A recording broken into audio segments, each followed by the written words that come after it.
akẹ́kọ̀ọ́. Ẹ káàárọ̀ olùkọ́ wa. Mo rò pé ẹ mẹ́tẹ̀ẹ̀tọ́ bí tó bàbá fún yín. Ẹ lè káàárọ̀ bàbá olùkọ́ wa. Ẹ káàárọ̀ ìyá akẹ́kọ̀ọ́. Ẹ káàárọ̀ bàbá olùkọ́ wa. Ẹ sèrè ẹ kẹ̀lẹ́ ilé ń kọ́.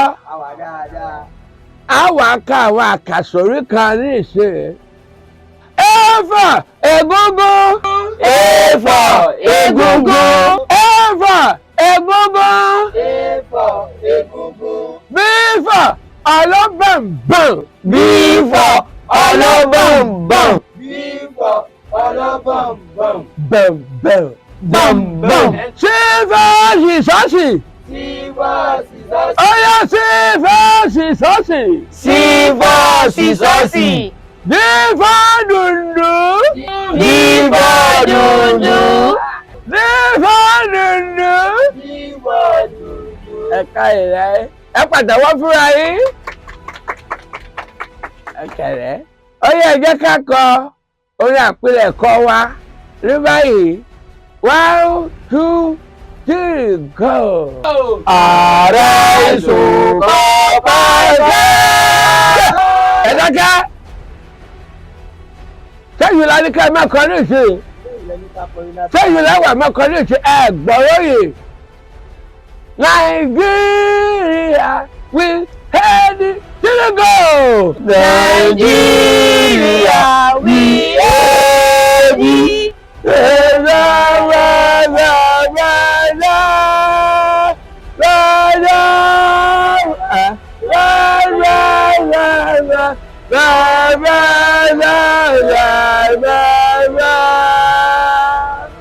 Àrùn pàrọ̀ kò tí ì yé wa, á máa mọ̀ gbọ́ báyà. Nigeria be healthy, our own native land. No tribe from America, in brotherhood we stand. Nigeria tall and proud to serve our sovereign motherland. Our flag shall be our symbol, that truth and justice reign. In peace, over to honor, and this becomes as gain. To honor to our children, our banner we all sing. Oh God of all creation, grant this our one request. Help us to build a nation where no man is oppressed. And so with peace and plenty, Nigeria shall be blessed. Hello everyone. Have you subscribed to our YouTube channel, Baba Fikasinu? If you haven't done so, please do that right now. Click on that button, subscribe, like, comment, and share. If you subscribe, you have nothing to lose, a lot to gain from subscribing to our YouTube channel. When you subscribe, you will be informed and get notification of content uploaded on our YouTube channel. So why not subscribe today?